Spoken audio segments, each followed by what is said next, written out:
तुंबाडची मंजुळा, घबाडकुंड आणि आत्ता भूतम भयम हे 3 कॉमेडी प्लस हॉरर किंवा हॉरर जॉनरचे चित्रपट मराठी सृष्टीमध्ये येत आहेत. एक ट्रेंडच चालू झालाय असं म्हणू शकतो. एक रिफ्रेशिंग कॉमेडी आपल्याला बघायला मिळतेय भूतम भयम ह्या चित्रपटाच्या टीझरमध्ये. चला तर मग ह्याच टीझरचा रिव्ह्यू करूयात. नमस्कार, मी साहिल निकम तुम्हा सर्वांचं मनापासून स्वागत करतो माझे युट्यूब चॅनल पिक्चर प्लॅटफॉर्म मध्ये. तर जसं मी म्हटलं की भूतम भयम हा चित्रपट नवीन चित्रपट येतोय मराठीमध्ये, ज्याचं की कॉमेडी प्लस हॉरर हा जॉनर असणार आहे. तुंबाडची मंजुळा हा सुद्धा कॉमेडी प्लस हॉररचा जॉनरचा असणारा चित्रपट आहे आणि तो चित्रपट खूप चालतोय. आपल्या सगळ्यांनाच माहिती आहे, जवळपास 11 कोटीचा बिझनेस केलेला आहे 10 ते 11 दिवसामध्ये. सो जबरदस्त हा ट्रेंड आलेला आणि हा ट्रेंड चांगला सुद्धा आहे कुठेतरी मराठी सिनेसृष्टीसाठी असं म्हणू शकतो. चला तर मग ह्याच भूतम भयम चित्रपटाचा टीजरचा रिव्ह्यू करूयात. तर सगळ्यात पहिल्यात जे कलाकार आहेत ते सांगतो. नील सालेकर, जो की रील स्टार आहे. करण सोनावणे रील स्टार किंवा सोशल इन्फ्लुएन्सर बनू शकतो आपण त्यांना. मनमीत पेम आहे, त्यानंतर पुष्कराज चिरपुटकर आहेत. अशी एक तगडी स्टारकास्ट आहे किंवा एक रिफ्रेशिंग स्टारकास्ट आहे असं म्हणू शकतो. आणि त्यामुळेच एक रिफ्रेशिंग कॉमेडी आपल्याला बघायला मिळते ह्या टीझरमध्ये. म्हणजे कॉमेडी, जे काही कॉमेडी पंचेस आहेत जे टीझरमध्ये आहेत ते ऍटलिस्ट लँड होताना दिसतात. कारण रील स्टार आहे, त्यांना ऍक्टिंग जमेल का असे खूप प्रश्न असतात, पण खरंच लँड होताना दिसतंय. म्हणजे एक नील सालेकरचा एक तो म्हणतो की तू कोण आहेस, तू काय करतोस, तर तो म्हणतो की डान्सर आहेस का, तर नील सालेकर म्हणतो की डान्सर नाही, सोशल मीडिया इन्फ्लुएन्सर आहे. तर ते म्हणतात की म्हणजे, तर बोलतात की बेरोजगार. तो जो जोक आहे, आता मी सांगून तो लँड होणार नाही, पण त्यांनी जो सांगितला तो लँड होतो, ह्याचा अर्थ त्यांना ऍक्टिंग येते. सो तो असेल, किंवा पुष्कराज चिरपुटकरला ज्या एज विचारतात 24 हाऊस बोलतात आणि मग 44 बोलतो, किंवा करण सोनावण्याचा असेल की माझी आई गावाकडे राहते, ते आजारी आहे, तो हाला असेल.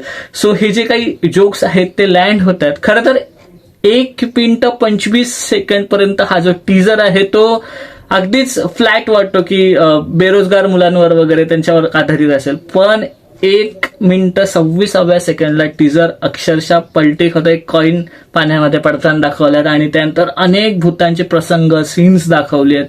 आणि त्याच्यानंतर मग अगदीच हॉररकडे टर्न घेताना एक वाडा किंवा एक पॅलेस दाखवलाय.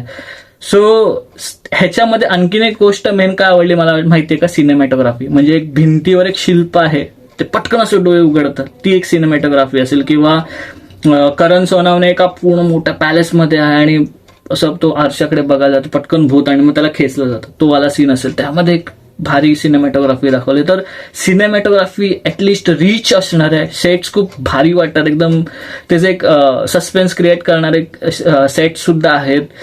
मेन म्हणजे नवीन चेहरे घेतलेत, भले ते रील स्टार आहेत पण नवीन चेहरे घेतलेत, त्यामुळे आणि ती जी कॉमेडी आहे तेही कुठेतरी पंचेस मला नवीन वाटलं. सो एक रिफ्रेशिंग आणि एक हॉरर प्लस कॉमेडी असणारा आणि भरपूर हसवणारा एक चित्रपट येतोय असं कुठेतरी आपण म्हणू शकतो. ज्यात कुठेतरी तुम्हाला घाबरायला सुद्धा होणार आहे, कुठेतरी मला खूप हसायला सुद्धा मिळणार आहे. सो मला वाटतं की हे एक चांगली गोष्ट की रील स्टारला घेतात, कारण त्यांच्यामुळे एक जेनझी जी जनरेशन आहे ना, सो कॉल्ड जी जनरेशन आहे, ती मराठी चित्रपटांकडे वळेल.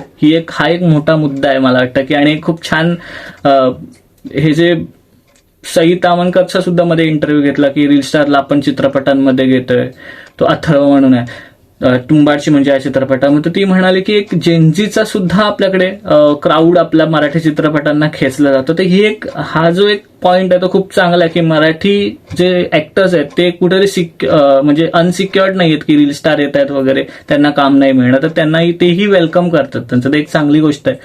सो मला हा टीजर खूप आवडला. त्याची सिनेमॅटोग्राफी, साऊंड पण खूप छान, म्हणजे जे बॅकग्राऊंड म्युझिक आहे, बॅकग्राऊंड स्कोर आहे तोही छान वाटतंय. कॉमेडी प्लस जो हॉरर आहे त्याला जस्टिफाय करणारा साऊंड वाटतोय किंवा बॅकग्राऊंड स्कोर वाटतोय. डिरेक्शन हे रामचंद्र गावकर हे जे डिरेक्टर आहेत ते करणार आहेत. तर डिरेक्टर लेवल पण छान वाटतं, म्हणजे त्यांचंही काम छान वाटतं टीजरमध्ये. सो खूप जबरदस्त टीजर एडिट झालेला आहे, जे दाखवायचं होतं ते एक्झॅक्टली आपल्यापर्यंत पोहोचतंय आणि ते तो जो सस्पेन्स आहे चित्रपट पाहण्यासाठी तो कुठेतरी क्रिएट झाला असं म्हणू शकतो. इथेच थांबूया. तुम्हाला कसा टीजर वाटला? तुम्ही भूतम भयम ह्या चित्रपटाचे टीजर पाहिलात का? नक्की सांगा. इथे समजा पुढच्या व्हिडिओमध्ये भेटू. तोपर्यंत आपलं युट्यूब चॅनल पिक्चर प्लॅटफॉर्म पाहत राहा आणि last but not the list स्वतःची काळजी घ्या.